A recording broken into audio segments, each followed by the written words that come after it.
जय जय माखन चोर। बोली वृंदावन बिहारी लाल की जय।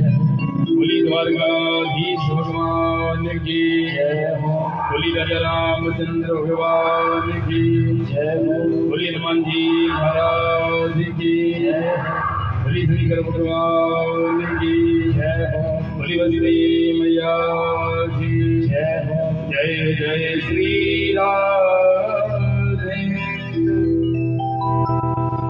ठाकुर हमारे रमण बिहारी, हम हे रमण बिहारी।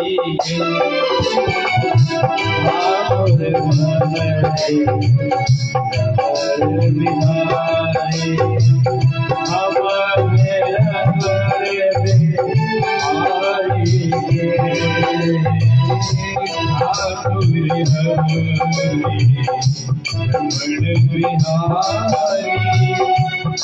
हे रमण बिहारी।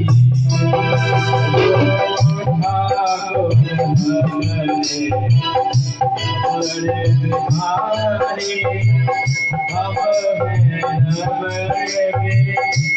बिहारी।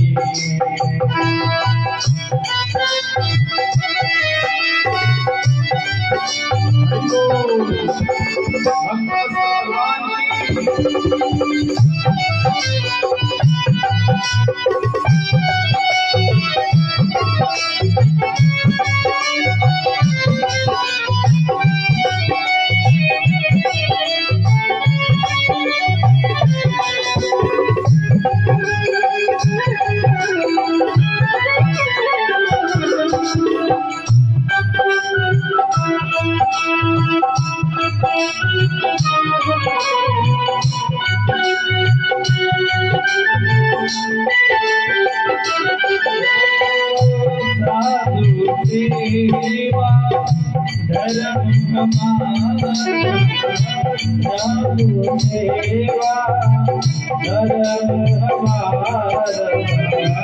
साधु सेवा धर्म हमारा, साधु सेवा धर्म हमारा। कामना दुनियादारी से, कामना दुनियादारी से। ठाकुर हमारे रमण बिहारी, हम हे रमण बिहारी। ओ ठाकुर हमारे रमण बिहारी, हम हे रमण बिहारी। राधे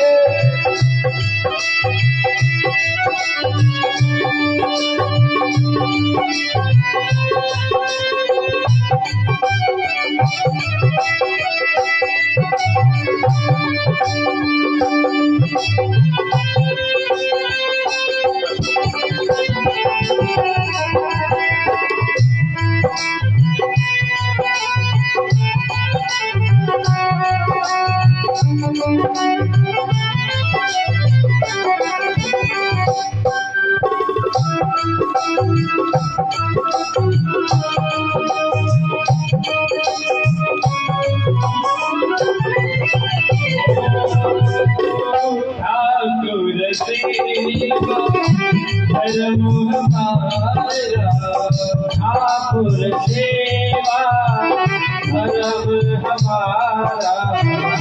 ठाकुर सेवा धर्म हमारा, ओ ठाकुर सेवा धर्म हमारा।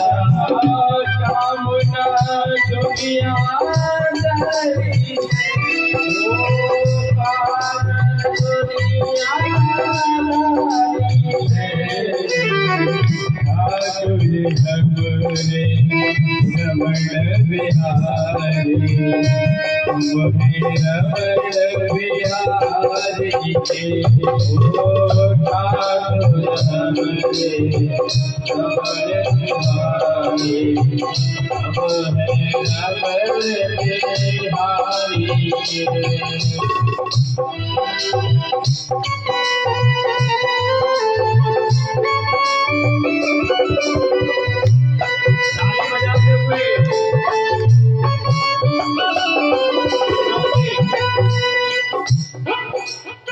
क्योंकि भगवान से बस यही प्रार्थना करो, प्रभु आप हमारे हैं और हम आपके हैं। चाहे संसार के लोग हमसे क्यों बुरा कहे, ओ बुरा कहो चाहे भला कहो, बुरा कहो चाहे भला कहो, ओ बुरा कहो चाहे भला कहो, बुरा कहो चाहे भला कहो, हो गई रमण बिहारी, हो गई रमण बिहारी, ठाकुर रमण बिहारी, रमण बिहारी,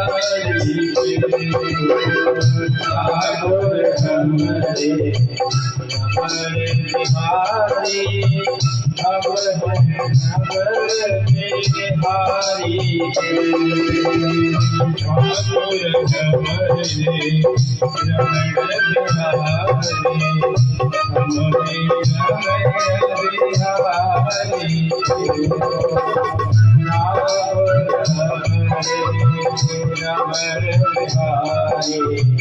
ठाकुर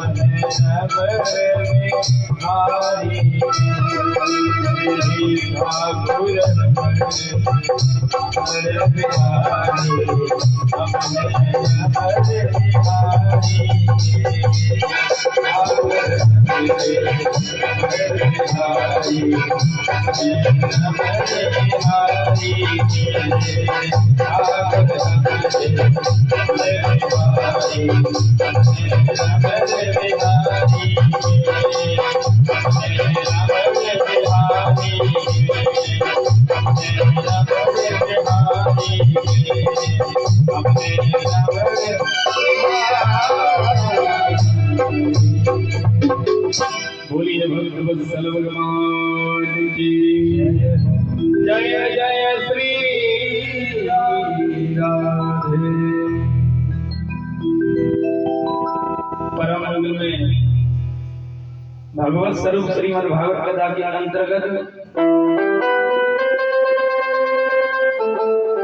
आप सभी ने कल के प्रसंग में मनु महाराज की तीनों कन्या का वर्णन सुना।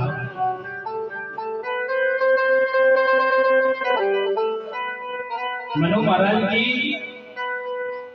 जो बीच की कन्या थी देवकी, जिनका विवाह कर्दमसी के साथ में हुआ,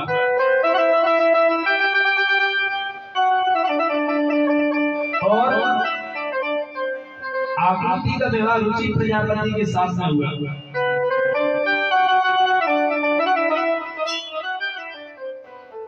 और प्रसूति की विवाह दक्ष प्रजापति के साथ में हुआ।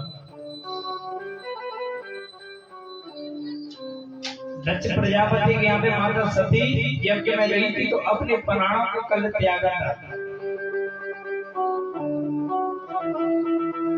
कि माता सती ने बस यही बात मांगी, प्रभु यदि आप जन्म देना चाहते हैं तो अगले जन्म में मैं भगवान शंकर की पत्नी बन के उत्पन्न हूँ।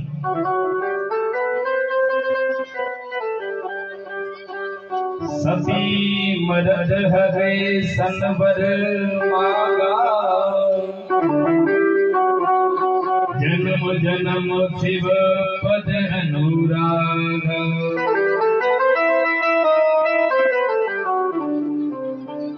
वही माता सती स्वयं हिमालय नंदनी माता पार्वती बन के आई, जो भगवान शंकर के साथ में विधि पूर्वक विवाह हुआ। भगवान शंकर के विवाह की बात रामचरितमानस में बड़ी विस्तार के साथ में माता पार्वती का भगवान शंकर का विवाह हुआ है। इसके बाद जो श्याम माने दो पुत्र दे मनु जी महाराज। प्रिय प्रतोत्तान पादौ ससरूपा पति सुसौ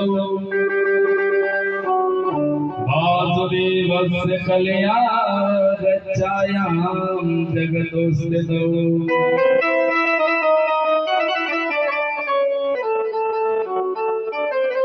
जो प्रिय और उत्तान पाद माने पुत्र थे मनु जी महाराज के।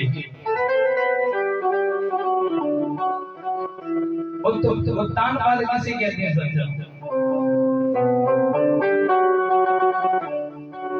प्रत्येक जीव उत्तान पाद है और प्रत्येक जीव की दो दो पत्नी है।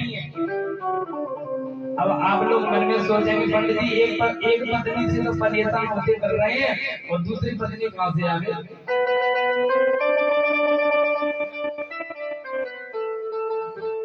प्रत्येक व्यक्ति उत्तान पाद है और प्रत्येक व्यक्ति के दो दो पत्नी है। दो पत्नी कौन है? एक होती नीति और एक होती रुचि। नीति तो ये कहती है कि चलो भगवान की कथा श्रवण करने के चले। पांडे परिवार में भगवान की कथा हो रही है, कथा श्रवण करने के लिए चले। और रुचि कहती है नहीं, अरे 2 घंटे सो लो, कथा सुनने से कुछ नहीं होता है।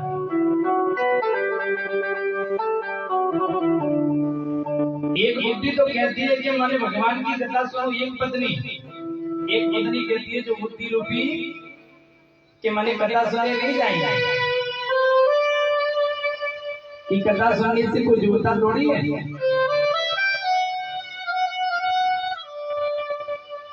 उत्तान पाद बड़ा भाई विद्वान था, राजा था। एक दिन उत्तान पाद जंगल में भ्रमण कर रहा था। भ्रमण करते करते एक वेश्या को किसी के पुरुष के साथ समागम करते हुए देखा।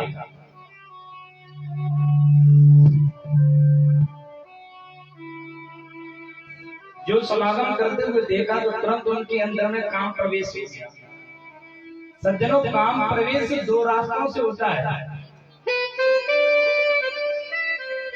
हमारे अंदर काम प्रवेश होता है तो 2 रास्तों से होता है। एक अपने कानों से यदि गंदी संगीत सुनेंगे, गंदी बात सुनेंगे तो हमारे अंदर काम प्रवेश हो जाएगा। और दूसरा होता है काम प्रवेश होने के नेत्र। यदि अपने नेत्रों से यदि गंदे दृश्य देखेंगे, गंदे फोटो देखेंगे, गंदा हमारे कोई भी चीज देखेंगे, इससे हमारे अंदर काम प्रवेश होगा।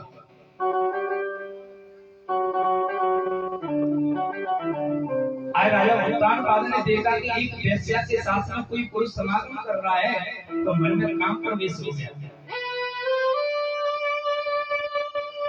उस वेश्या से कहता है तुम मेरे घर में चलो, मेरे घर में धन की कमी नहीं है, मेरे पास बहुत सारा धन है। उस वेश्या को घर पे ले आया और जैसे घर में आया, घर में आने के बाद रुचि ने पूछ दिया ये कौन है? राजा उत्तान पाद ने कह दिया ये मेरी बड़ी पत्नी है।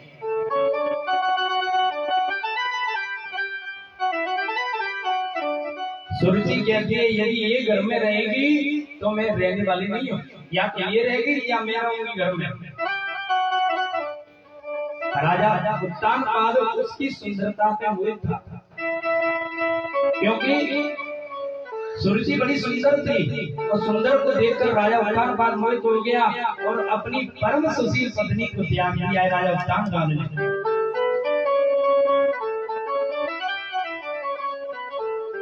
सज्जनों, हमारा शास्त्र क्या कह रहा है? कभी व्यक्ति की सुंदरता की पूजा नहीं होती है कि व्यक्ति सुंदर है तो व्यक्ति को शहद लगा के चाटेंगे क्या, कि घी लगा के चाटेंगे जिसमें गुण नहीं है, अब गुण से भरते हैं चाहे सुंदर क्यों ना हो, कुछ लिए नहीं होता है। अरे शरीर की सुंदरता तो मात्र बाहर से झलकती है, अंदर की सुंदरता नहीं झलकती। आज उत्तानपाद ने अपनी परम सुशील पत्नी को सुनीति को त्याग दिया। सज्जनों, घर किसे कहते हैं? लोग बात कहते हैं कि घर किसे कहते हैं? अरे 1000 मंजिल मकान बनवा लो, 1 मंजिल नहीं, 2 मंजिल नहीं, 3 मंजिल नहीं, 10 मंजिल मकान बनवा लो, यदि घर में नारी नहीं है तो वो घर नहीं है। ना गृहम गृहत्यायु ग्रहणी ग्रहम उच्यते। वास्तव में घर तो वो होता है जहाँ स्त्री होती है।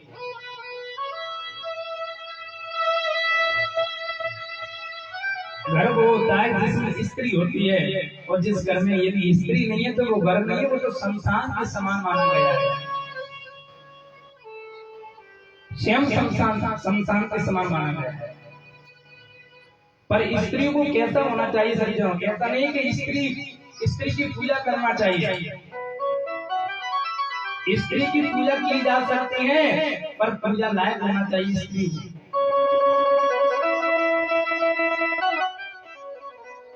हमेशा मेरी माताओं को अपने पति की सेवा करना चाहिए।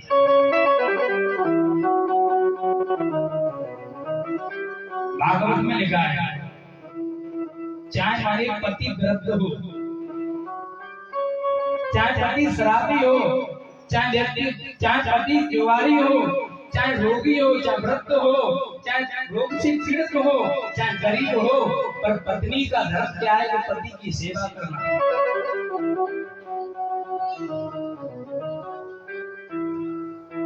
माता अनसुईया ने तो माने भगवान ब्रह्मा विष्णु महेश तीनों को 6 महीने के बालक बना दिया। माता अनसुईया ने अपने पतिव्रता धर्म से ब्रह्मा विष्णु महेश तीनों को छोटे छोटे बालक बना दिए।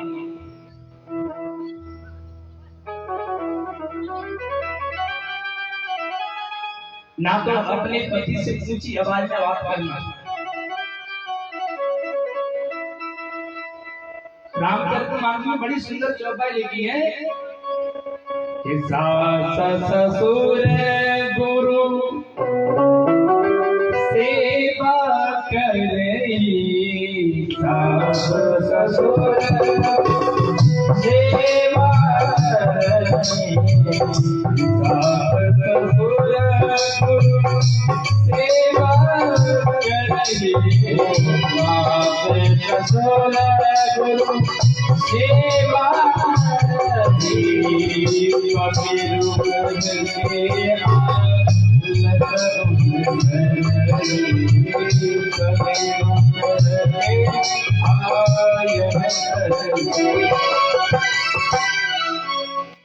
सबसे पहला नारी का कर्तव्य क्या है? नारी का कर्तव्य सबसे पहले है कि अपने सास ससुर की सेवा करना चाहिए, और इसके बाद अपने गुरुजनों की सेवा करना चाहिए, और पति के रूप को देखकर पत्नी को वाद करना चाहिए। क्योंकि हमारी माता बहनें तो घर में रहती हैं, पति तो 24 घंटे बाहर रहते हैं। ना जाने पैसे की चिंता है, न जमीन की चिंता है, कितनी चिंता से ग्रसित रहता है। पर जब वो शाम को घर को आता है,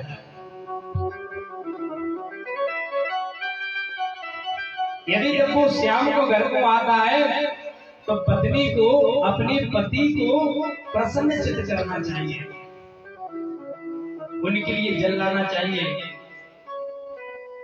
उनके कपड़े को उतारकर तुरंत हल्का कपड़े देना चाहिए। पति की सेवा ही सर्वस्व धर्म होता है पत्नी के लिए सज्जनों।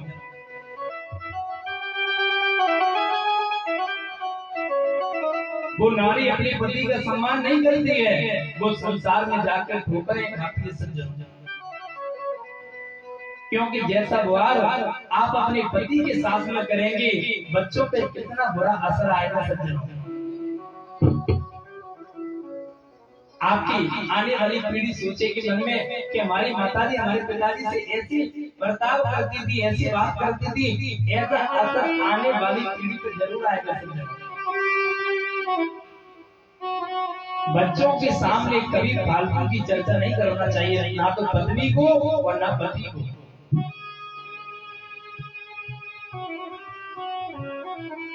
ये ग्रस्त जीवन है नहीं, सबसे बड़ा ग्रस्त आश्रम बताया गया। ना तो ब्रह्मचर्य है, ना ग्रस्त माने वानप्रस्थ है, और ना सन्यासी। इन तीनों माने आश्रमों से सबसे बड़ा धर्म है तो ग्रस्त आश्रम को बताया गया। क्योंकि इस गृहस्थ आश्रम से तो पंडित जी बनते हैं, इसी गृहस्थ आश्रम से ही व्यास बनता है, इसी आश्रम से व्यक्ति संत बन जाता है। सबसे बड़ा आश्रम गृहस्थ आश्रम। एक बात सबसे बड़ी बात है कि गृहस्थ में रहने के बाद व्यक्ति को कभी किसी को झूठा अन्न नहीं देना चाहिए।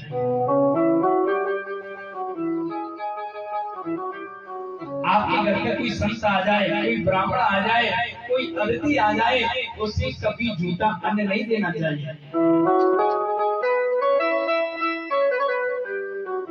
आपके घर पे कोई अतिथि आ गया, कोई संत आ गया, आप 100 रुपए नहीं बनते, 100 रुपए मत दो, पर कभी खाली हाथ कभी नहीं भेजना चाहिए। क्योंकि गृहस्थ आश्रम से बढ़ के कोई आश्रम नहीं है।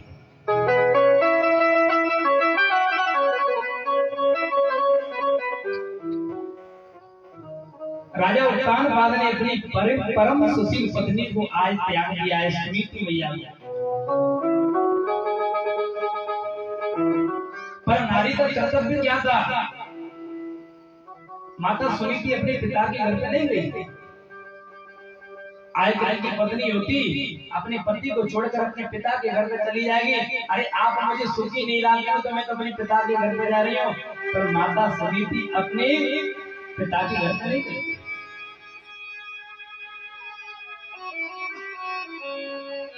मात्र राजा उत्तानपाद के नगर से थोड़ी दूर बार एक परम कुटी बनाकर, घास की कुटी बनाकर रहने लगी माता सुनीति।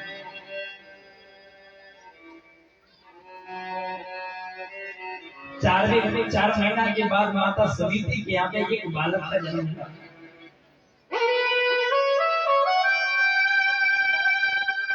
और जैसे जन्म हुआ है जन्म, आज माता सुनीति ने मन में सोचा कि मैं अपने पुत्र को ज्ञानी बनाऊंगी, भक्त बनाऊंगी,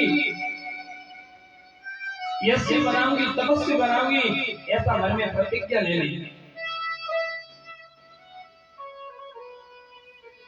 यदि मां चाहे ना, मां चाहे तो अपने पुत्र को ज्ञानी बना सकती है,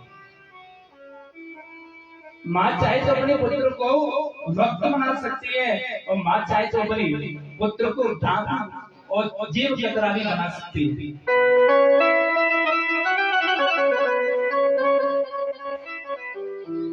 माता शत्रु पिता मेरी,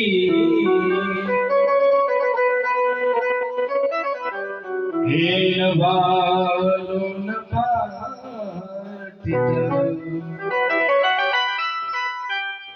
सबसे बड़े दुश्मन होते हैं तो माता पिता होती है बच्चों की।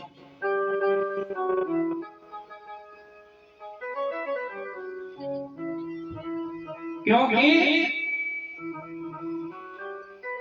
अपने बच्चों को हमेशा संस्कार अच्छा देना चाहिए। तो बच्चों के सामने कभी माता पिता को, घर वालों को कभी गलत बात नहीं करनी। आपको मीटिंग करनी तो एकांत में बैठ के मीटिंग करो ना। यदि कोई अच्छी बात करते हैं, सलाह सूझ की बात करते हैं, तो बच्चों को इकट्ठा करना चाहिए। यदि कोई गलत बात होती है, गलत व्यवहार होता है, तो व्यक्ति को अलग जगह पे जाके बात करना चाहिए। बच्चों को संस्कार देना चाहिए कि माँ घर पे कोई आया है, अतिथि आ जाए, भक्त आया है, रिश्तेदार आया है, तो सबको प्रणाम करना चाहिए। कोई व्यक्ति के अंदर संस्कार आएगा। माता सुनीति ने मन में विचार कर लिया कि मैं अपने पुत्र को ज्ञानी बनाऊंगी, यज्ञ बनाऊंगी, मनुष्य बनाऊंगी। जहाँ पे संतों की कथा होती थी, भगवान का भजन होता था, माता सुनीति बच्चे को लेकर जाती थी। भगवान की जहाँ पे कथा होती है तो बच्चों को साथ में जरूर लेके आना चाहिए, चाहे वो ऊधम क्यों ना करे, शोर क्यों ना करे, पर उसको पता तो पड़ेगा कि मेरे माता पिता कथा सुनने के लिए जा रहे हैं, मैं भी तो कथा सुनी थी बचपन में। क्योंकि कथा सुनने से व्यक्ति को माने विवेक जागृत होता है।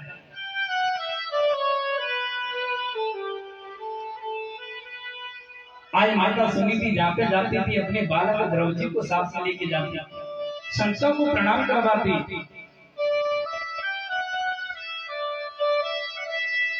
एक दिन की बात है कि संत महात्मा ने सभी ने कह दिया, देवी हम तुमको आशीर्वाद देते हैं कि तुम्हारा पुत्र यशस्वी बनेगा, तपस्वी बनेगा, मनुष्य बनेगा, आप कुछ ना कुछ तो मांग लो। माता सुनीति क्या क्या दिया? माता सुनीति कहती है, प्रभु आपको एक वरदान देना है तो बस मुझे एक ही वरदान दे दो कि मेरी सौतेली बहन है, उसको शादी के 4 वर्ष हो गए, कोई पुत्र का जन्म नहीं हुआ है। आप ऐसी आशीर्वाद दो जो मेरी सौतेली है उसके भी बालक का जन्म हो जाए।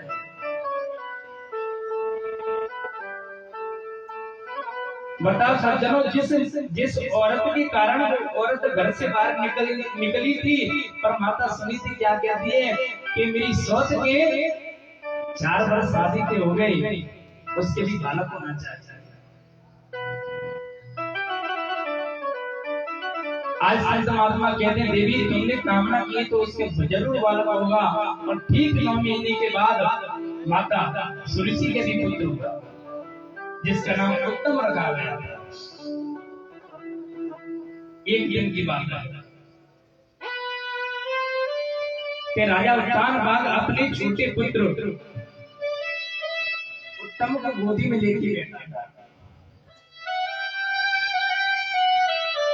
और जैसे ही उत्तम के गोदी में लेके बैठा था, एक यदि बालक पिता की गोदी में बैठा है तो दूसरा बालक भी चाहता है कि मैं भी पिता की गोदी में बैठूं। आपके सामने कोई 2 बालक खेल रहे हो और खेलते हुए एक बालक को आप अपनी गोदी में ले लो, एक को आप गोदी में नहीं ले वो तो कितना बुरा लगेगा। राजा उत्तान बाद अपने छोटे पुत्र को गोदी में लेके बैठे थे। आज द्रौपदी का मन हुआ कि मैं भी अपने पिता की गोदी में बैठूंगा, और जैसे ही द्रौपदी माने पिता की गोदी में बैठना चाहते थे, इतनी में सौतेली माँ सुनीति ने रोक दिया। बेटा तुमको इस गद्दी पे बैठने का अधिकार नहीं है। द्रौपदी कहते हैं, माँ मेरा इस गद्दी पे बैठने का अधिकार क्यों नहीं है? क्या मेरे पिता नहीं है? क्या वो मेरे पिता नहीं है? माता सुरुचि कहती है, बेटा इतना पिता होना आवश्यकता नहीं है, इतना माता होना जरूरी है। यदि तुम इस गद्दी पे बैठना चाहते हैं,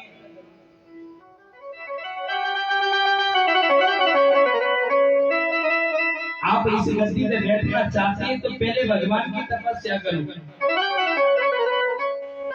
और भगवान की तपस्या करने के बाद भगवान से मांगो कि प्रभु मेरा जन्म माता सुरुचि के गर्भ से हो, सुरुचि के गर्भ से हो। और जैसे सुरुचि के गर्भ से तुम्हारा जन्म होगा, तब इस गद्दी पे बैठने के लिए तुम्हें उपस्थिति मिलेगी।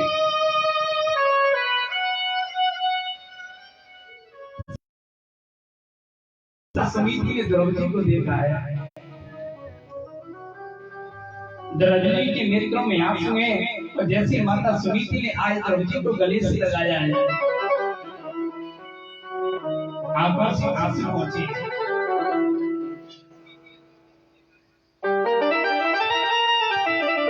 आज माता सुनीति ने जैसे ही मैंने ध्रुव जी के यहाँ पहुंचे, माँ मैं आपका बालक नहीं जो माता सुनीति के एक एक शब्द का बदला लेके नहीं रही।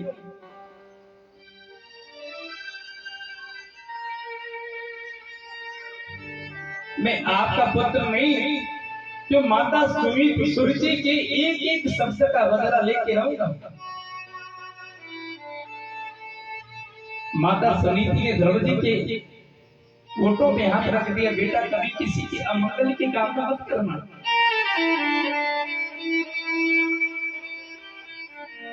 कि ना तो कोई किसी के लिए दुख देता है और ना तो कोई सुख देता है। व्यक्ति अपने कर्मों के अनुसार सुख दुख की प्राप्ति करता है।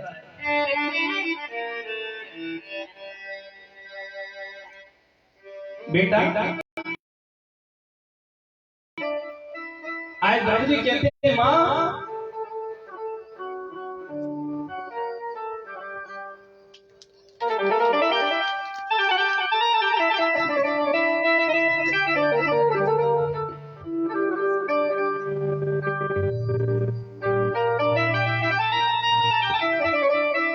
कि भगवान की तपस्या करना गलत बात है। अरे बेटा तुमको भगवान की तपस्या करने जाना है तो आज अभी इसी वक्त चले जाओ।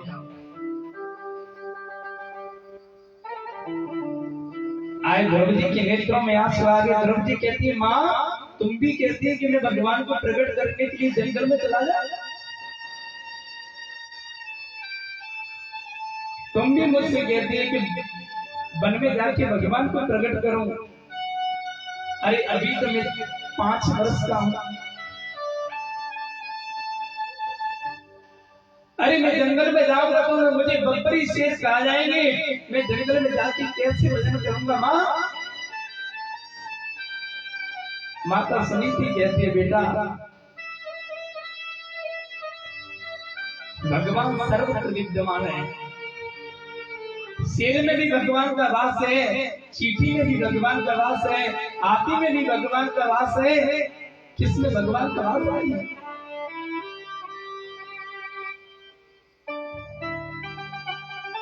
अहम सर्वेषु भूतेषु भूतात्मा वस्थित सदा तमव विज्ञाय मामृते गुरुते चार्पिडं। बेटा आज से भगवान से नाता जोड़ दो तुम।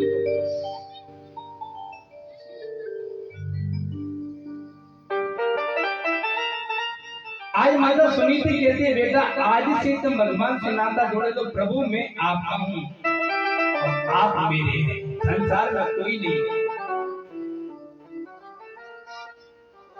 अरे संसार में प्रेम है तो स्वार्थ का प्रेम है, पर मेरे गोविंद से कोई स्वार्थ का प्रेम नहीं होता है। यदि भगवान से प्रेम करते हैं, भगवान की भक्ति करते हैं तो भगवान परीक्षा जरूर लेता है, पर समय लगता है, पर गोविंद की प्राप्ति होती है। सज्जन भगवान की भक्ति करने के लिए व्यक्ति को इतना मन कष्ट भोगना पड़ता है कि उसका पति, उसके घर वाले सब बुरा कहते हैं। आपने मीराबाई को तो देखा होगा कि स्वयं मीराबाई ने मेरे अटारी को छोड़ दिया। अरे मीराबाई को तो जाने दो, सुदामा जी को देखा होगा आपने। जो सुदामा जी की कथा है, ये इतनी पवित्र कथा है सुदामा की।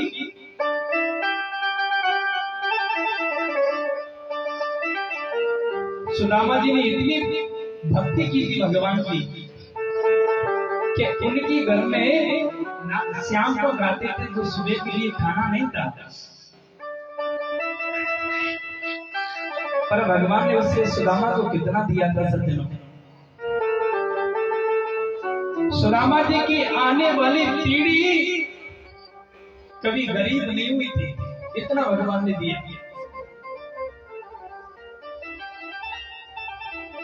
और भगवान की माने भक्ति तो करोगे पर कष्ट जरूर भुगतोगे आप। और भगवान से नाता कौन सा होना चाहिए? प्रभु मैं तो आपका हूँ और आप मेरे हैं। मेरे में हूँ श्री भगवान का, मैं श्री भगवान का, मेरे श्री भगवान। अनुभव यही करते चलो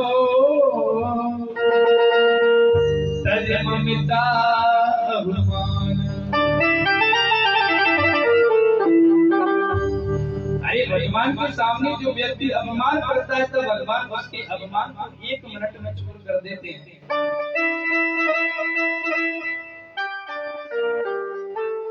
भगवान के सामने जो कोई अपमान करता है, रावण कितना बड़ा विद्वान था, कितना मन उनकी परवाह था, पर उसको अहम था, अपमान था, तो भगवान ने उसका यही तो क्या किया।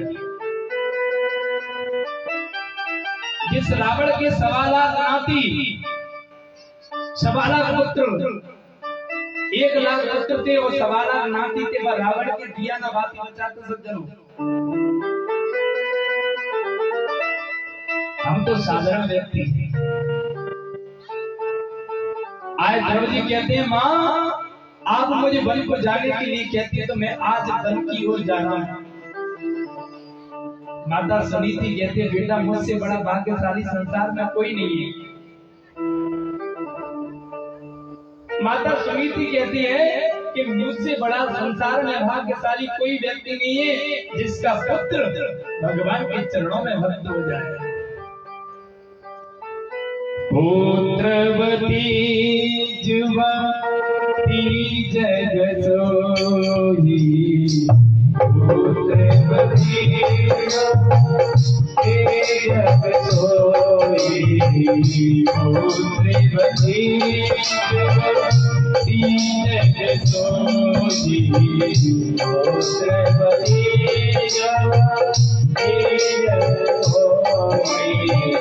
रघुपति भगत जन सुत होई, रघुपति भगत जन सुत होई, पुत्रवती जुवती जग सोई, पुत्रवती जुवती जग सोई।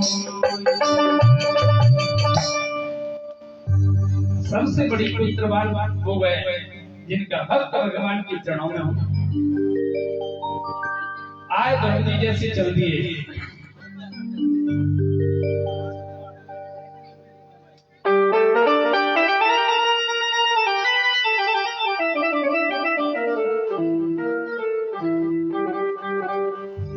आए द्रौपदी जैसे चल दिए तो नारद जी ने मन में सोचा आज द्रौपदी परिचय होना चाहिए।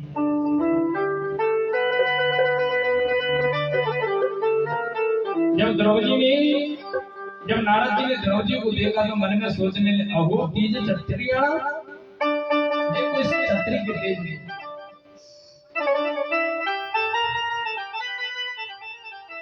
अरे सौतेली माता के कहने पर आज छोटे से 5 वर्ष के बालक द्रौपदी भगवान को प्रकट करने के लिए जा रहे हैं।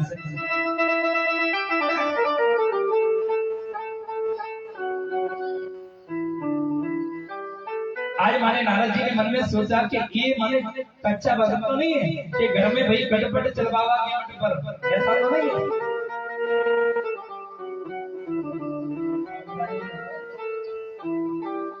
अरे घर में भाई गटपट चलवावा के मट पर, अरे घर में लड़ाई होगी, ऐसा वैराग्य आता है, ऐसा वैराग्य आता है। अरे अब जब वृंदावन में जाएंगे भगवान का भजन करेंगे।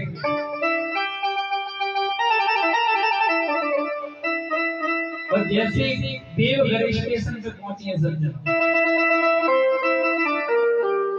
अपने पिता की याद आ जाती है। अरे मेरा पोता मेरे साथ में गाता था, मेरे साथ में पीता था, यदि मैं चला जाऊंगा तो बीमार पड़ जाएगा। अरे घर में चार बर्तन लड़ाई तो होती जाती रहती है, तुरंत घर पे आ जाता है, वो ये होता है मरकट बैरागी। जैसे नारद जी आए, द्रौपदी ने नारद जी को प्रणाम किया।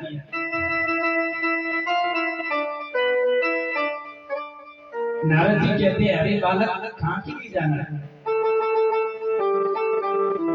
बोली, मैं भगवान को प्रकट करने के लिए जा रहा हूँ। आए नारद जी कहते हैं, बेटा ध्रुव, जंगल में भगवान नहीं रहते हैं, जंगल में तो बब्बरी शेर रहते हैं। 1 मिनट में तुम्हारा नाश्ता कर जाएंगे। आए ध्रुव जी कहते हैं, संत महात्मा, मेरी माँ कहती है कि शेर में भी भगवान का वास है।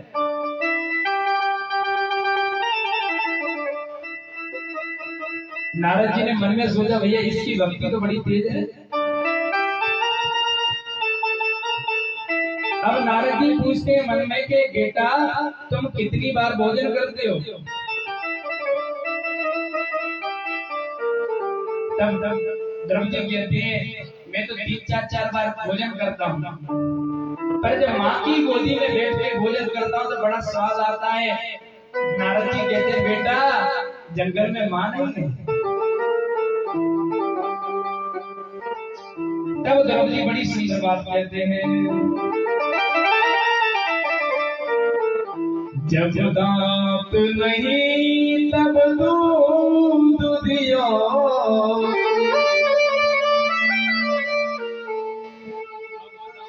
दिए कछ और भी देगो, जान को दे दिया जान को दे, जहान को दे तुमो को भी दे।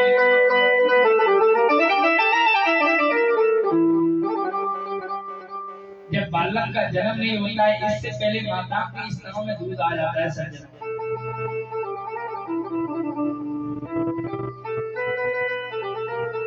जब माताओं के गर्भ से बालक का जन्म नहीं होता है, इससे पहले माताओं के स्तनों में दूध आ जाता है सज्जनों। क्योंकि भगवान तो कहते हैं कि जब दांत नहीं तब दूध दिया, और जैसे बालक बड़ा हो जाता है और जैसे दांत आना प्रारंभ हो जाते हैं तो भगवान भोजन की भी व्यवस्था कर देता है। और जो जानता है उसके लिए भी खाने के लिए देता है, और जो नहीं जानता है उसके लिए भी खाने के लिए देता है। भगवान व्यक्ति को मन भूखा जगाते तो जरूर है, पर कभी भूखा सुलाता नहीं है भगवान। कभी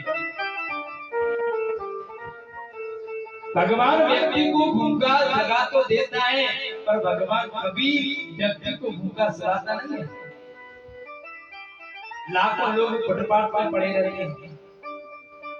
भैया ने आवाज बढ़ा।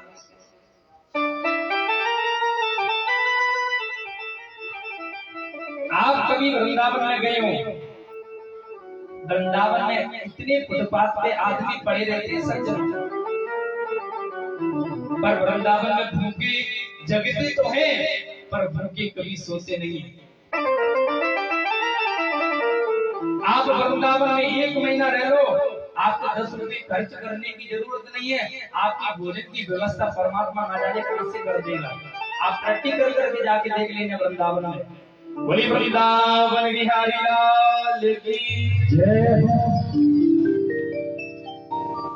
जब दांत नहीं तब दूध दियो, अब दांत दिए कछु और भी देगो, जान को देत अजान को देत, जहान को देत तुमो को भी दे।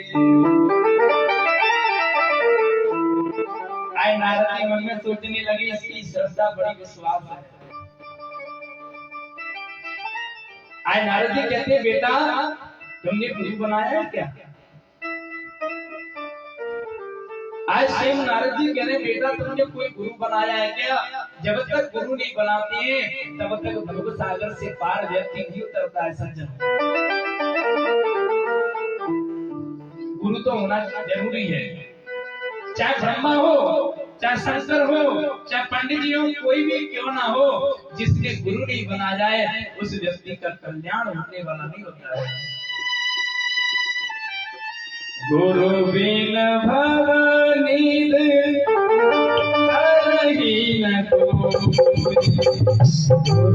बिन भवनील तरहीन गुरु बिन भवनील तरहीन जो निरंजन कर सबोरी जो गुरु बिन भवनील तरहीन कोई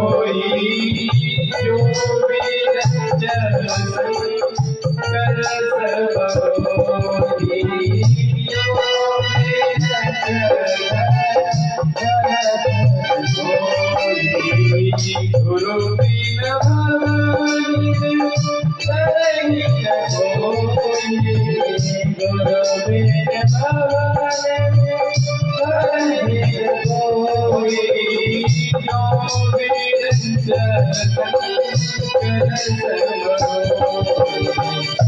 श्री राम जय राम जय जय राम श्री राम जय राम जय जय राम श्री राम जय राम जय जय राम श्री राम जय राम जय जय राम श्री राम जय राम जय जय राम श्री राम जय राम जय जय राम श्री राम जय राम श्री राम जय राम जय जय राम श्री राम जय राम जय राम श्री राम जय राम जय जय राम श्री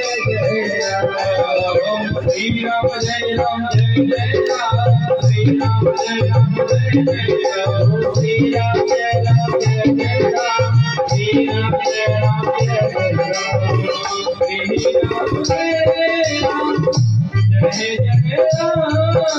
राम जय राम जय जय राम श्री राम जय राम जय जय राम श्री राम जय राम श्री राम जय राम जय जय राम श्री राम जय राम जय जय राम श्री राम जय राम जय जय राम श्री राम जय राम जय जय राम गुरु बिन भवनील तरहीन कोई गुरु बिन भवनील तरहीन कोई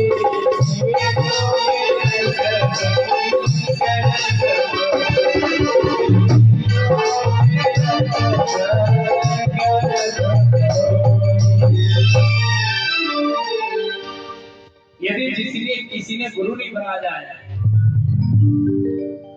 चाहे ब्रह्मा हो चाहे शंकर हो, वो व्यक्ति कभी तरता नहीं है। आज नारद जी कहते हैं ध्रुव जी तुमने गुरु नहीं बनाया।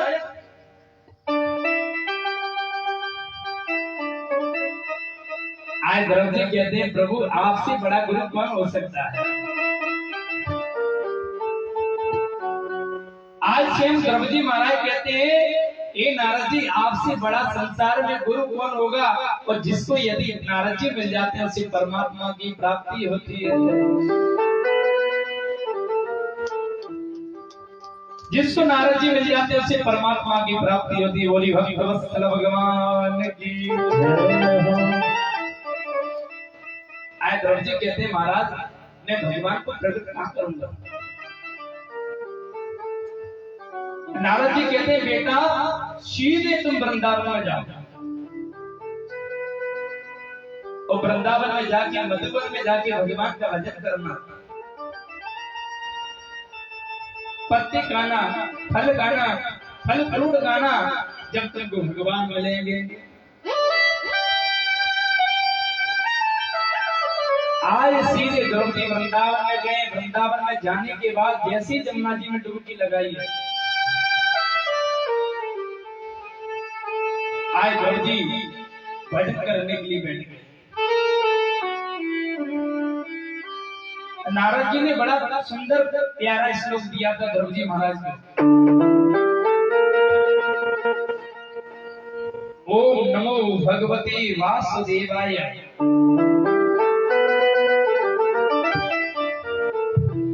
कोई व्यक्ति कहता है कि भगवान हमको कब मिलेंगे, बहुत व्यक्ति कहते हैं कि भगवान कैसे मिलेंगे, यदि 12 अक्षर का मंत्र का जो 42 दिन तक पाठ करता है, 42 दिन तक जो व्यक्ति पलार करके 12 अक्षर मंत्र का पाठ करता है, जाप करता है, उसे स्वयं भगवान की प्राप्ति होती है। समझो, भाग में लगा है। अब तो द्रौपदी महाराज का पहला भजन का महीना चल रहा है, बड़ा सुंदर भजन कर रहे हैं। अब द्रौपदी के साथ में कौन कौन भजन करेगा वो हाथ ऊपर के लिए उठा देंगे। सभी तैयार हैं? बोलिए भक्त वत्सल भगवान की जय। ओम नमो भगवते वासुदेवाय।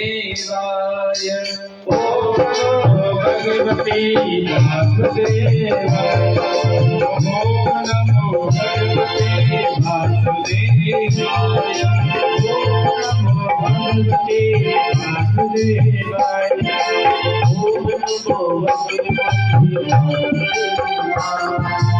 ओम नमो भगवते वासुदेवाय।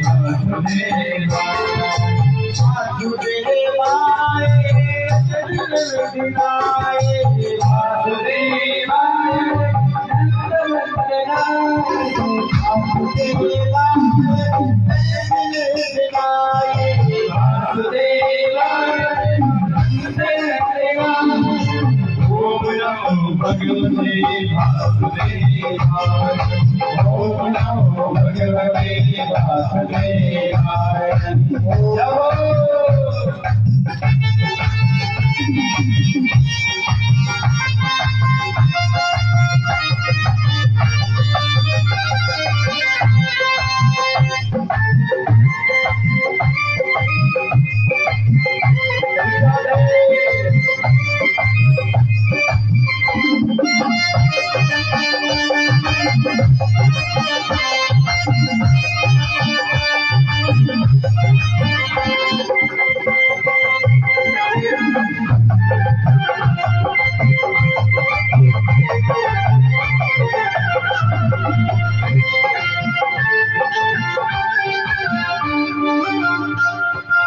द्रौपदी महाराज भजन करने के लिए बैठ गए।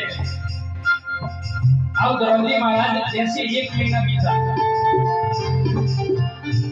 1 महीने के बाद द्रौपदी महाराज 3 दिन तक कुछ नहीं खाते, और 3 दिन के बाद जैसे शाम को आते हैं तो मात्र फल खाते हैं, और फिर दोबारा से भजन में बैठ जाते हैं और भजन करते हैं।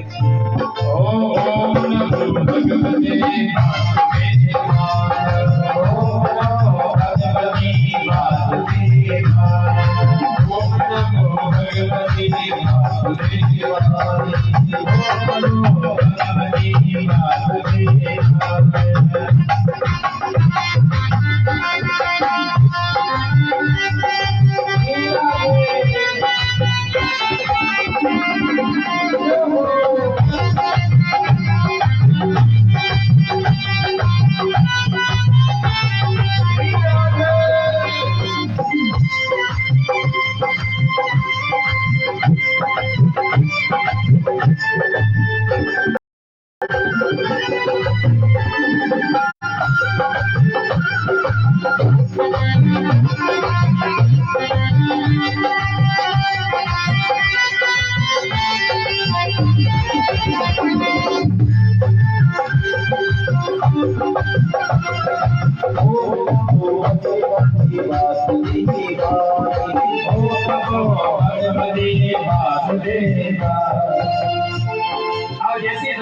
महाराज का दूसरा महीना चल रहा है भजन का। द्रौपदी महाराज का भजन का दूसरा महीना चल रहा है, तो द्रौपदी महाराज 6 दिन तक कुछ नहीं खाते। कितने? 6 दिन तक। और 6 दिन के बाद यदि शाम को आते हैं तो जो पत्ते होते नहीं, वृक्ष के पत्ते, वृक्षों के पत्तों को खाकर दोबारा से भगवान के भजन में बैठ जाते हैं। ओम नमो भगवते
तीसरा। द्रौपदी का भजन का महीना चल रहा है तीसरा। तो द्रौपदी महाराज 9 दिन तक कुछ नहीं खाते और 9 दिन के बाद जैसे शाम होता है, शाम को आगे मात्र पानी ग्रहण कर लेते हैं, जल पी लेती है 9 दिन तक। 9 दिन के बाद द्रौपदी ने कितनी बड़ी तपस्या की है सज्जनों, कि द्रौपदी का तीसरा महीना चल रहा है भजन का, तो 9 दिन तक कुछ नहीं खाते हैं और 9 दिन के बाद जैसे शाम को आते हैं तो मात्र पानी पीते हैं, जल पीते हैं, फिर दोबारा से चौथे महीने में भजन में बैठ जाते हैं। ओम नमो भगवते ओम नमो भगवते ओम नमो भगवते ओम नमो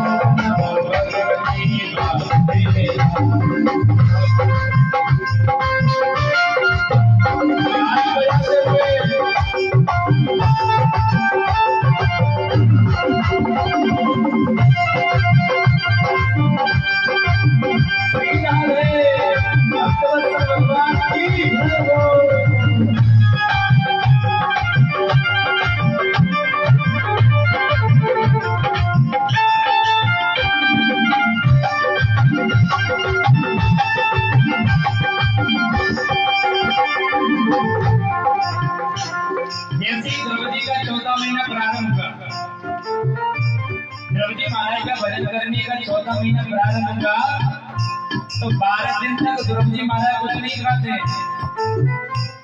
12 दिन के बाद जैसे ही शाम को होता है तो जो हवा चलती है वायु का पान करते हैं।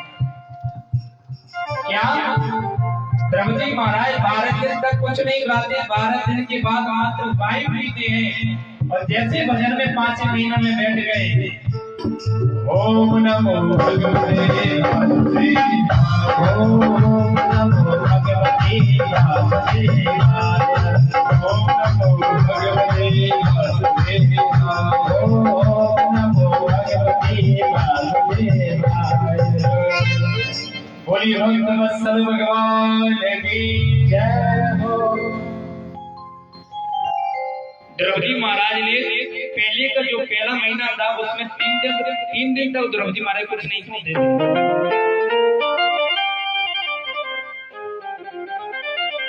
3 दिन के बाद द्रौपदी महाराज शाम के समय पे मात्र फल खाते थे और जैसे ही द्रौपदी महाराज का दूसरा महीना प्रारंभ हुआ तो द्रौपदी महाराज 6 दिन तक कुछ नहीं खाते थे। 6 दिन के बाद जैसे शाम को होता था तो जो वृक्ष के पत्ते होते हैं उनको द्रौपदी महाराज खाते रहे और और जैसे ही द्रौपदी महाराज का 30वां महीना प्रारंभ हुआ तो द्रौपदी महाराज 9 दिन तक कुछ नहीं खाते थे। 9 दिन के बाद जब शाम को आते थे तो द्रौपदी महाराज जल का पान करते थे, जल पान करते थे। और जैसे ही द्रौपदी महाराज का 4था महीना भजन का प्रारंभ हुआ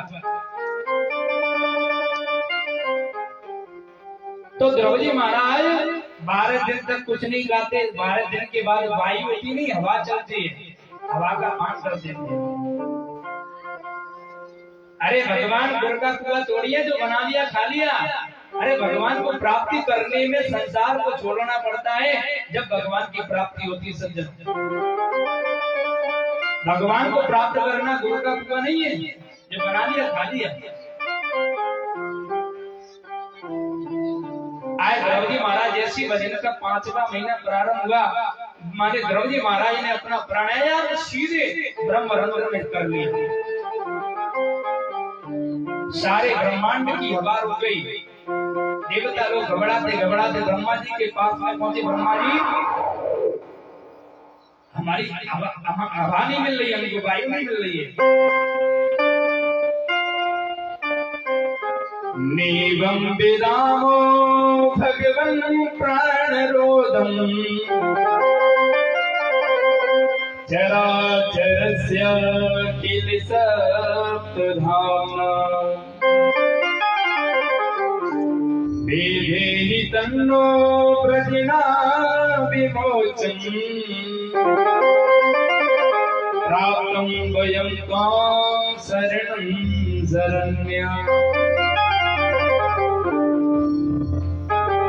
द्रौपदी महाराज ने इतना बड़ा तप किया था कि सारे ब्रह्मांड की वायु की हवा रुक गई, ऑक्सीजन मिलना कम हो गया, ऑक्सीजन नहीं मिल रही थी। सभी देवता दौड़े दौड़े ब्रह्मा जी के पास में पहुंचे। ब्रह्मा जी से कहने लगे, ब्रह्मा जी, हमारी तो आयु माने हवा नहीं मिल रही है, ऑक्सीजन नहीं मिल रही है। तब ब्रह्मा जी ने कहा कि मैं भगवान से बात करता हूं। स्वयं ब्रह्मा जी ने भगवान कृष्ण से बात करके द्वारकाधीश से बात करी। तब भगवान कहते हैं, अरे ब्रह्मा जी, मेरा नन्हा सा भक्त है माने द्रौपदी, जो स्वयं भगवान की सेवा में बैठा है। मैं अभी द्रौपदी को दर्शन देने के लिए जाता हूं। श्रीमद् भागवत महापुराण में लिखा है कि स्वयं माने भगवान आज द्रौपदी के दर्शन करने के लिए गए हैं। अरे भगवान के दर्शन करने के लिए तो प्राणी जाते हैं, पर स्वयं परमपिता परमात्मा द्रौपदी के दर्शन करने के लिए जा रहे हैं। आज जैसे भगवान ने द्रौपदी के सामने जो मूर्ति आई और द्रौपदी ने जैसी मन आंख खोली तो परमपिता परमात्मा को आगे पाया। परमपिता परमात्मा द्रौपदी की आंखों के सामने थे।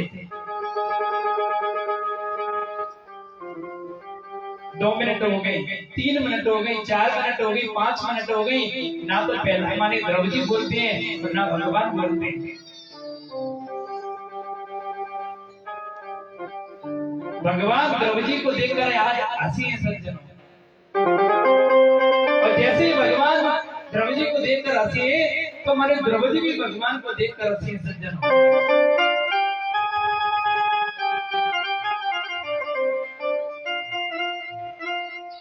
और द्रौपदी की हंसी को देखकर आचार्य सुखदेव जी महाराज हंसने लगे और आचार्य सुखदेव जी महाराज की हंसी को देखकर राजा परीक्षित भी हंसने लगे।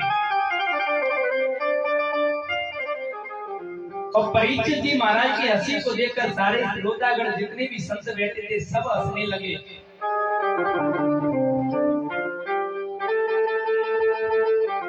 सुखदेव जी महाराज कहते हैं, राजन, भगवान को हंसी द्रौपदी को देखकर क्यों आई?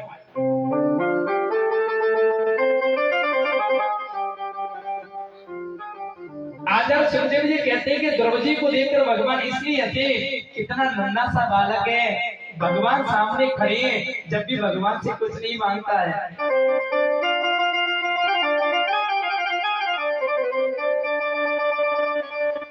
द्रौपदी तो इसलिए हंसे, अरे प्रभु मुझ पे तो मांगना ही नहीं आता है, तो मैं आपसे क्या मांगू। आचार्य सुखदेव जी महाराज इसलिए हंसे, देखो परमपिता परमात्मा की करुणा को जो स्वयं द्रौपदी को दर्शन देने के लिए भगवान आए।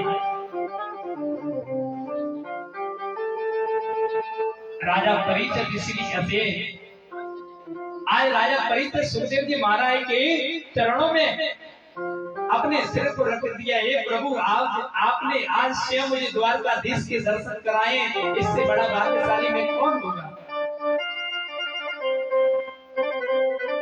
आज द्रौपदी महाराज कुछ नहीं बोलती, तो भगवान ने अपने पांचजन्य नाम के संतों को द्रौपदी के गालों पे लगाया है। और जैसे ही माने गालों पे लगाया, और जैसे ही गालों पे लगाने के बाद द्रौपदी महाराज के माने संपूर्ण ज्ञान की प्राप्ति हो गई।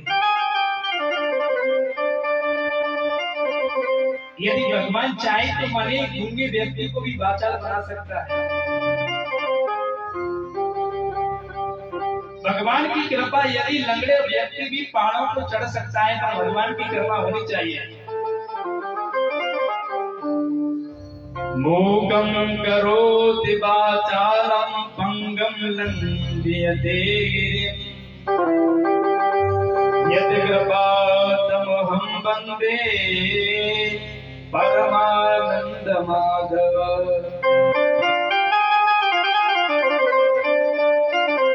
यदि भगवान की कृपा जिस गूंगे व्यक्ति पे हो जाएगी तो स्वयं गूंगा व्यक्ति भी वाचाल बन जाता है।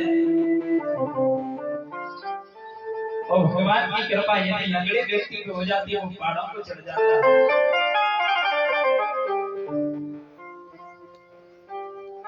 कि काहू के केवल भजन सो, कि काहू के आचार्य सो, प्यास भरोसे कुंवर के ससोवत पाँव पसार। जाको राखे साइया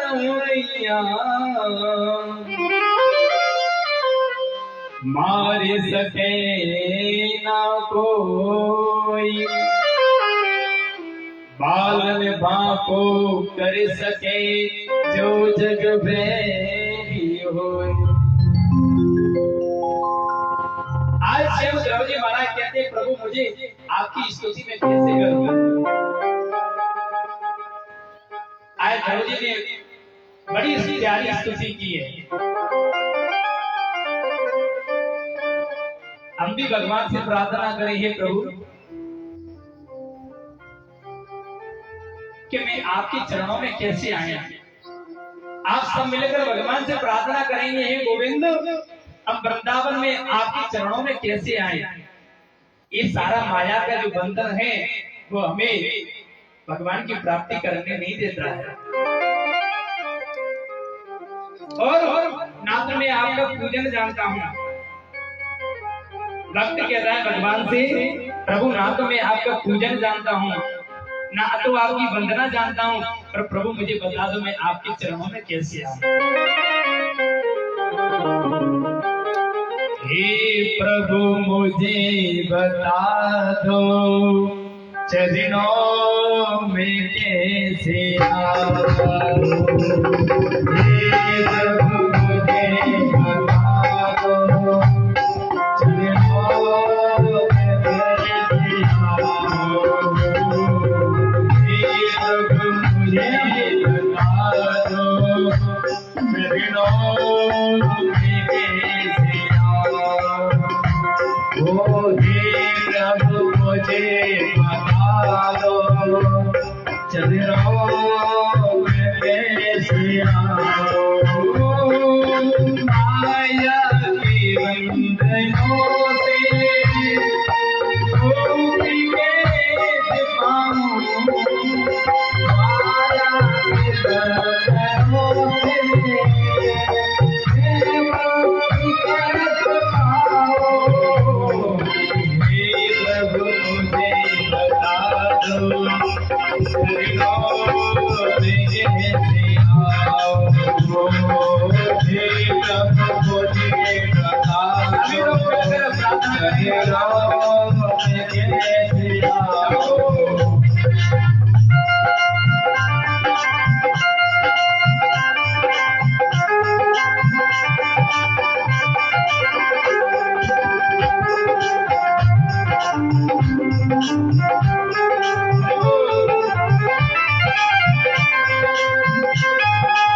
पूजन क्या देहूं मैं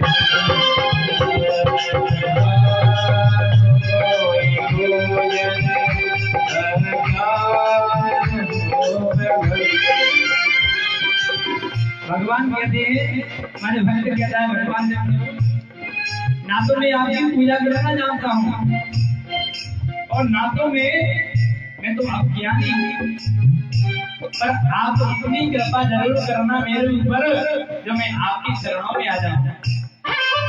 ओ न जानो कोई पूजन क्या देहूं मैं कोई पूजन अनार हो मैं भगवन कोई पूजन अब क्या देहूं मैं भगवन कोई पूजन अचार हो मैं भगवन करना के पास यारो करना के पास यारो करना के पास यारो करना के पास यारो बंधन से छूट जाओ छूट जाओ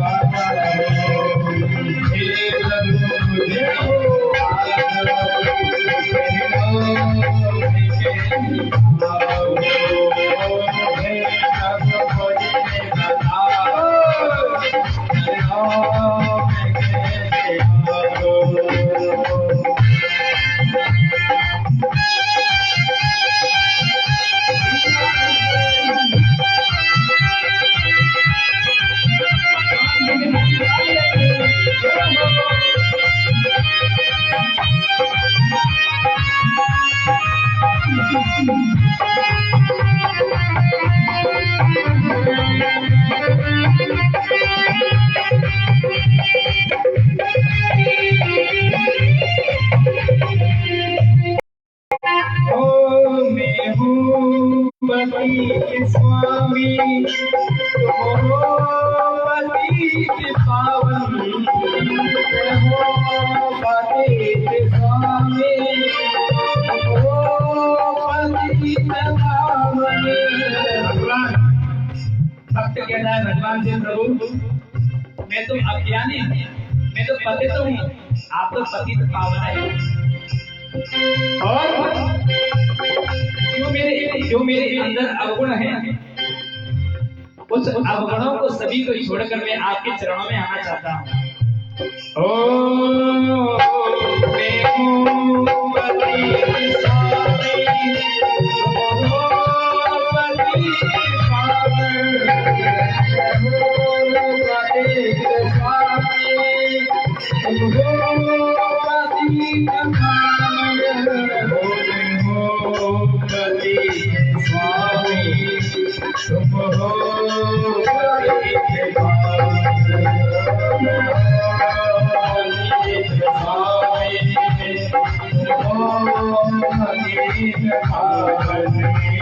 अब गुण भरा हृदय में अब गुण भरा हृदय में अब गुण भरा हृदय में इसके में दिखाओ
और भक्त कैसा है?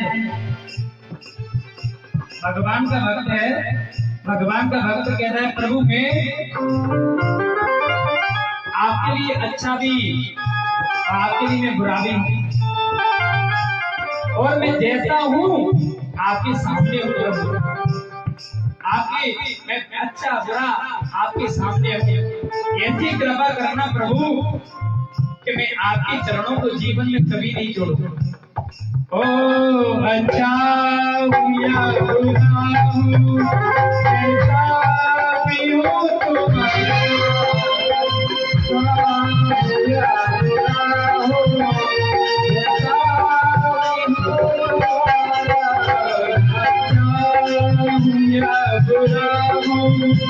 कैसा भी हूँ तुम्हारा, या बुरा हूँ,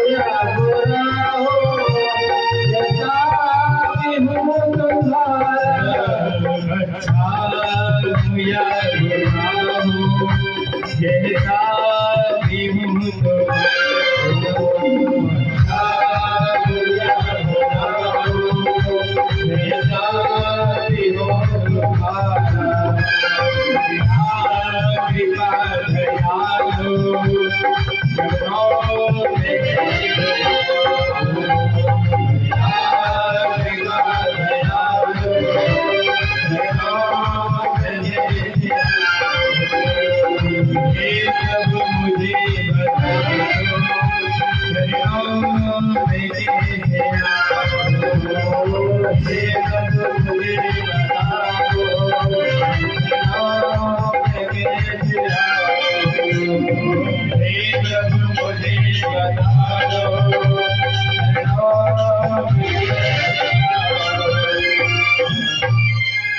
बोलिए भगवत्सल भगवान की जय हो। जय जय श्री राम। आज द्रौपदी महाराज जैसे द्रौपदी भगवान के सामने खड़े हैं, आज द्रौपदी महाराज ने बड़ी प्यारी स्तुति की है भगवान की। हे प्रभु अच्छा हूँ बुरा हूँ जैसा भी हूँ मैं तुम्हारा हूँ,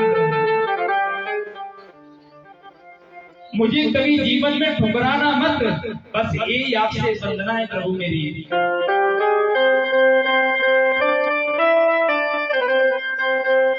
भगवान कहते हैं द्रौपदी तुम कुछ ना कुछ तो मांग लो।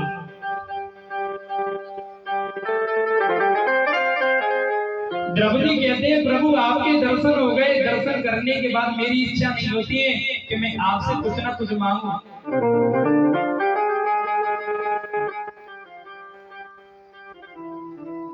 भगवान कहते हैं द्रौपदी मैं तो तुझे दूंगा, तूने तपस्या अपने पिता की गद्दी पर बैठने के लिए तपस्या करी है।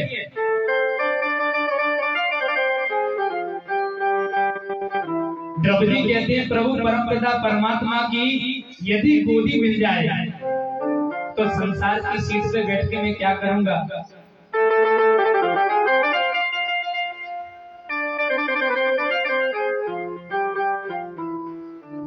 आए द्रौपदी कहते हैं प्रभु परमपिता परमात्मा की यदि गोदी मुझे मिल गई तो मैं संसार की सीट पे लेके क्या करूंगा।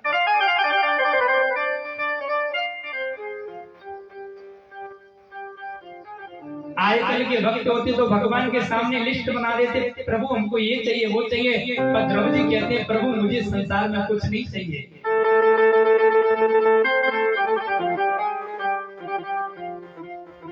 मैं हूँ श्री भगवान का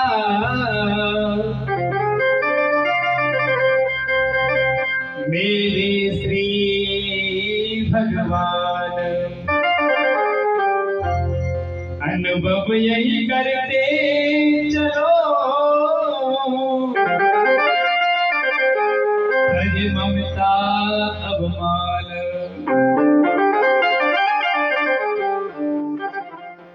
जो द्रौपदी महाराज अपनी विमाता के माने कटु वचन पर भगवान को प्रकट करने के लिए आए, आज द्रौपदी क्या कहते हैं प्रभु मुझे अपने पिता की गद्दी नहीं चाहिए।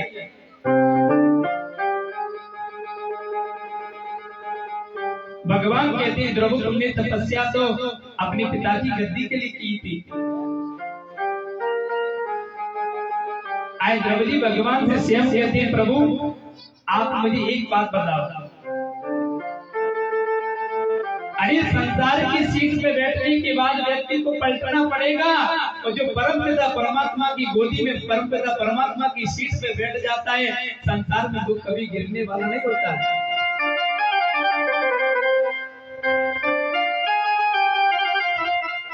भगवान कहते हैं द्रौपदी तुमको अपने पिता की 36,000 वर्ष तक अपने पिता की गद्दी पर राज करना पड़ेगा, मेरा आदेश है।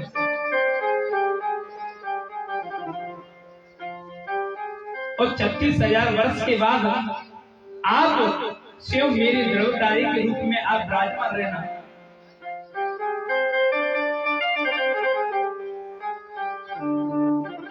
आज द्रौपदी ने भगवान को प्रणाम करने के बाद जैसे चले घर की ओर, जो माने द्रौपदी की विमाता सुरुचि जो द्रौपदी का दर्शन करना नहीं चाहती थी, जो माता सुरुचि स्वयं द्रौपदी का दर्शन करना ही नहीं चाहती, कहती थी कि जाओ तुम भगवान को प्रकट करो, भगवान से प्रार्थना करो कि प्रभु मेरा जन्म माता सुरुचि के गर्भ से हो।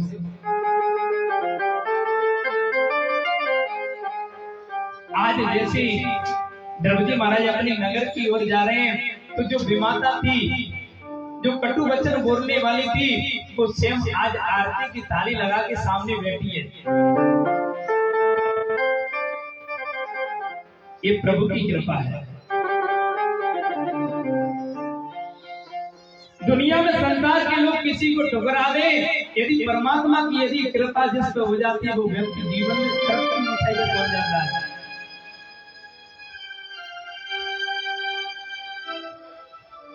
कि काबू के केवल भजन सो, काबू के आचार सो, व्यास भरोसे कुंवर के सुशोभत पांव पसार। आज जैसी द्रौपदी जाए, माता सुरुचि आज थाली लेके बैठी है, बेटा द्रव आ रहा है, बेटा द्रव आ रहा है, क्योंकि जिस पे भगवान की कृपा हो गई। जा पर कृपा राम की हो, जा पर कृपा राम की हो, जा पर कृपा राम की हो, जा पर कृपा राम की हो, पर कृपा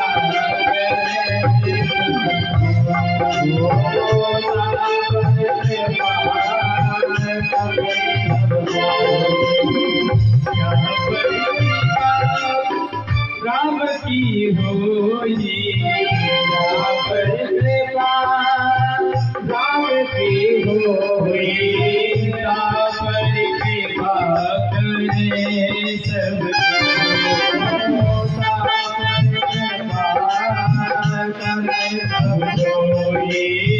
श्री राम जय राम जय जय राम, श्री राम जय राम जय जय राम, ओ श्री राम जय राम जय जय राम, श्री राम जय राम जय जय राम, श्री राम जय राम जय जय राम, श्री राम जय राम जय जय राम, श्री राम जय राम जय जय राम, श्री राम जय राम जय जय राम, श्री राम जय राम जय जय राम, हो श्री राम जय राम जय जय राम। जा पर कृपा राम की होई, जा पर कृपा राम की होई, पर कृपा करे सब।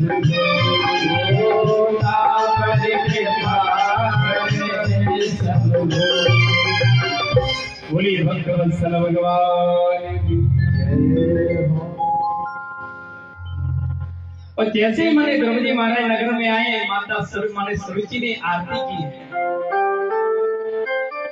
आए द्रौपदी महाराज ने सबसे पहले अपनी विमाता को प्रणाम किया है। सबसे पहले आज द्रौपदी महाराज ने अपनी विमाता माता सुरुचि को प्रणाम किया है। जब राम जी वनवास में गए थे कि माने केकई के कहने पर, तो जब राम जी वन से लौट के आए थे तो सबसे पहले राम जी ने अपनी माता कौशल्या को प्रणाम नहीं किया।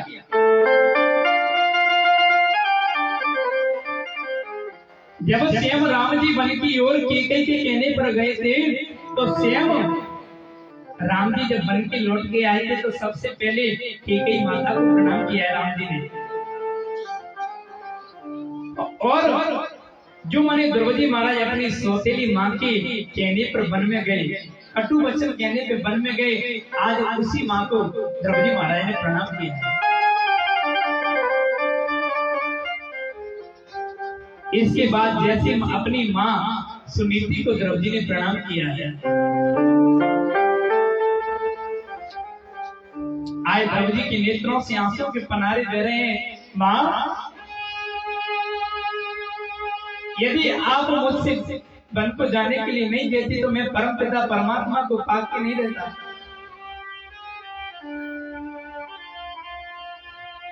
आए द्रौपदी अपनी मां सुनीति से कहते हैं,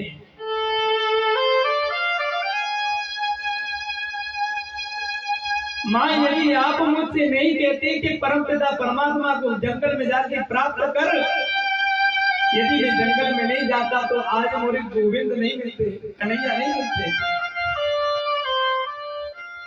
मेरी जैसी मां सब किसी को प्राप्त हो। माता सुनीति ने द्रौपदी को गोद में पकड़ लिया। बेटा, अरे मैं तो बड़ी सौभाग्यशाली हूँ जो मेरे तेरे जैसे द्रौपदी ने अपने गर्भ से प्रकट किया। आए माता सुनीति रोते कहती, बेटा उससे बड़े भाग्यशाली तो मैं हूँ जो मैंने स्वयं अपने गर्भ से तुझ जैसे भक्त को जन्म दिया है। मैंने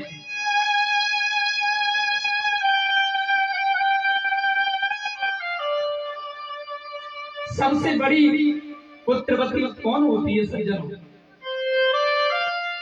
अरे माँ तो बहुत बनती है, पर सबसे पुत्रवान कौन होती है सज्जनों? जिसका पुत्र भगवान के चरणों में मन को लगाता, वो सबसे बड़ी पुत्रवान भाव है। जब श्री राम जी वनवास की ओर जा रहे थे, वनवास में जब लक्ष्मण जी ने कहा, प्रभु मैं आपके साथ में चलूंगा, राम जी कहते लक्ष्मण तुम मेरे साथ में वन में कैसे जाओगे? पहले अपनी माता से तो पूछ के आ। जब राम जी वनवास की ओर जा रहे थे तो लक्ष्मण जी कहते प्रभु मैं आपके साथ में माने वन में जाऊंगा। राम जी कहते लक्ष्मण आप घर पे रहना, माता की सेवा करना, पिता की सेवा करना और राज्य पाठ को देखना। तब लक्ष्मण ने कह दिया मोरे सब ही एक तुम स्वामी, दीन बंधुर अंतर्यामी। आए लक्ष्मण ने कह दिया प्रभु आप मेरे पिता हैं, आप मेरी माता हैं, आप मेरे सर्वस्व हैं।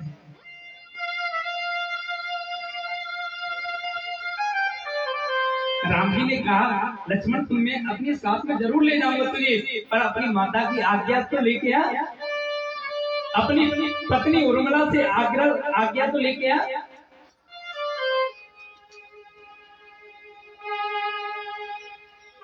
आज सीधे लक्ष्मण अपनी माता के पास में गए। सबसे पहले माता सुमित्रा से कहते, मां मैं अपने बड़े भाई श्री राम जी के साथ में वन की ओर जाना चाहता हूं। सुमित्रा माता ने एक मिनट भी नहीं सोचा, बेटा तू अभी इसी वक्त राम जी के साथ में चला जा। अरे मुझसे बड़ी पुत्रवान कौन है? जो मेरा लक्ष्मण पुत्र राम जी के चरणों में, राम जी की सेवा में रहेगा तत्पर, मुझसे बड़ा पुत्रवान कोई नहीं। पुत्रवती जुवती जग सोही, रघुपति भगत दास सुत होए। एक संत तो क्या बड़ी सुंदर बात कहते हैं, हमारी माताएं क्यों अपने शरीर को गवाती हो? एक संत कहते हैं, मां अपने शरीर को क्यों गवाती है?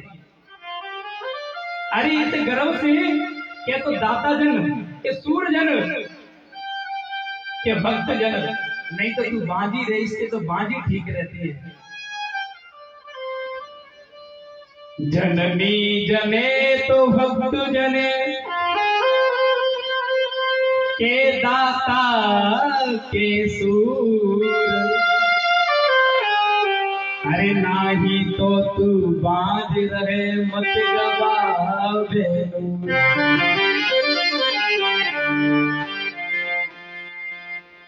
यदि मां के गर्भ में जब बालक आता है,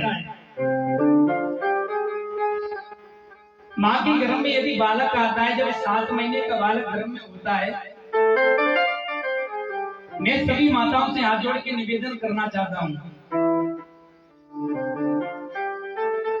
कि जब 7 महीने का मां के गर्भ में बालक आता है, तो मां को मंदिर में दिया जलाने के लिए जाना चाहिए। जहाँ पे भगवान की कथा होती है, तो भगवान की कथा श्रवण करने के लिए जाना चाहिए माताओं को।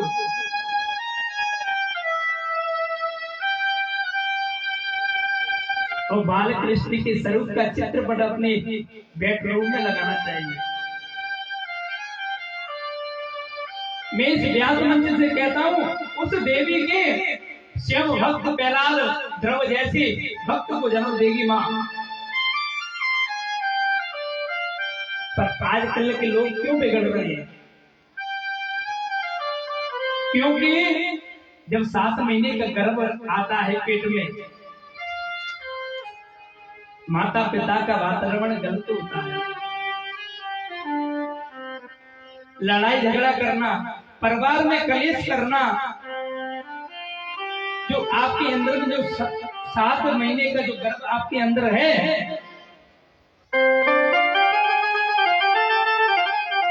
उस पे पूरा असर आता है।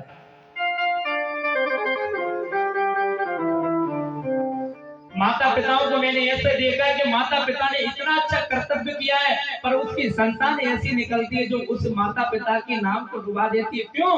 क्योंकि आपने माता पिता जब 7 महीने का गर्भ था, उस समय पे आपने गलत व्यवहार किया होगा, वो असर आपके बालक को आया।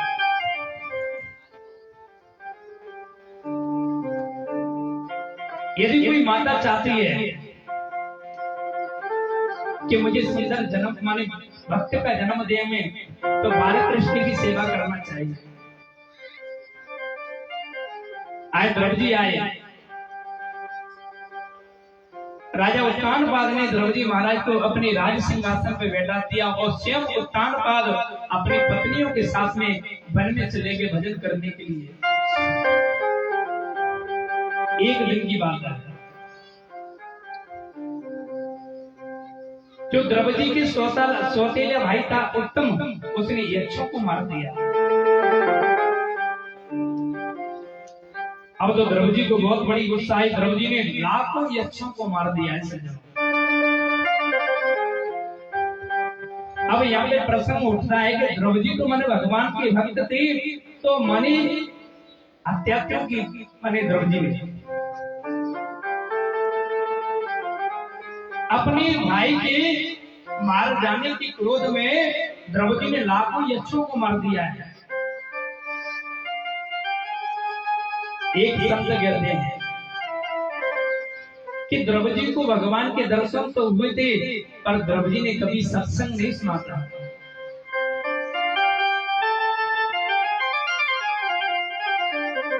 सत्संग जीवन में जरूरी होता है सज्जनों।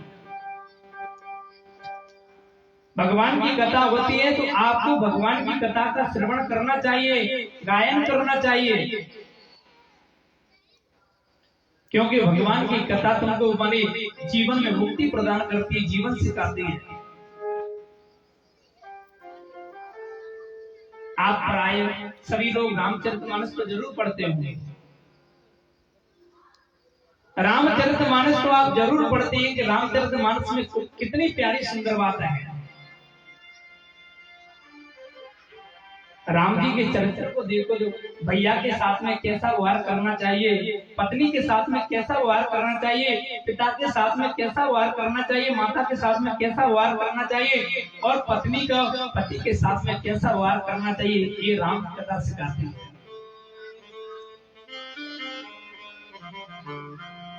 राम जी का नियम क्या था?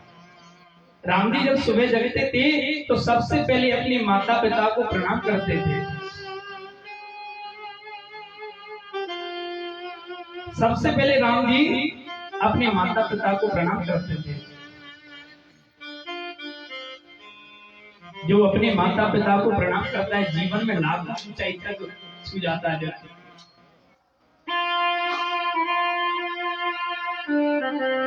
प्रातः काल हुटी के रघुनाथा, मात पिता गुरु ना भई माता। राम जी जब थोड़े बड़े हुए तो जैसे सुबह जगते थे तो सबसे पहले अपने माता पिता को प्रणाम करते थे, और माता पिता को प्रणाम करने के बाद अपने गुरु जी को प्रणाम करते थे। एक दिन द्रौपदी का मरने का समय आ जाता तो तुरंत मृत्यु देवी प्रकट हो गई,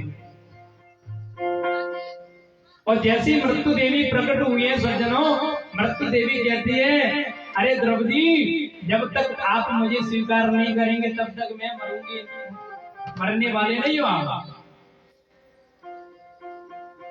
द्रौपदी महाराज कहते हैं अपने थोड़ा सिर को नीचे करो। जैसे मुक्ति मृत्यु देवी ने सिर को नीचे किया है, वो द्रौपदी ने मृत्यु देवी के सिर पर पैर रख के विमान में बैठ गए। अब जैसी ले जा रहे थे, ले जाते समय माता द्रौपदी महाराज को अपनी माता की याद आई, जिस माता ने मुझे जन्म दिया है वो माँ है। तब द्वारपालों ने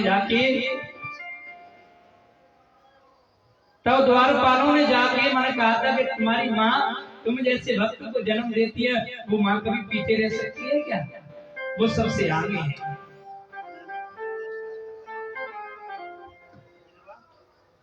बोलिए द्रौपदी महाराज की जय। जय जय श्री राधे। द्रौपदी के वंश की बड़ी कथा है सज्जनों।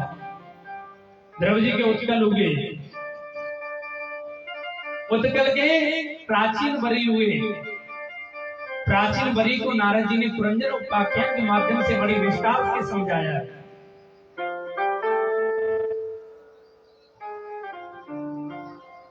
क्योंकि जीवन में व्यक्ति 3 सूत्रों को यदि जीवन में याद कर लेगा तो जीवन में कभी परास्त नहीं होगा सज्जनों। कौन सा है? दया सर्वभूतेषु संतुष्ट्या येन केन वा सर्वेन्द्रियोपतान्त्या च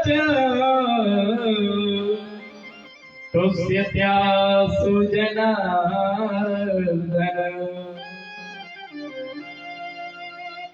दया सर्वभूतेषु,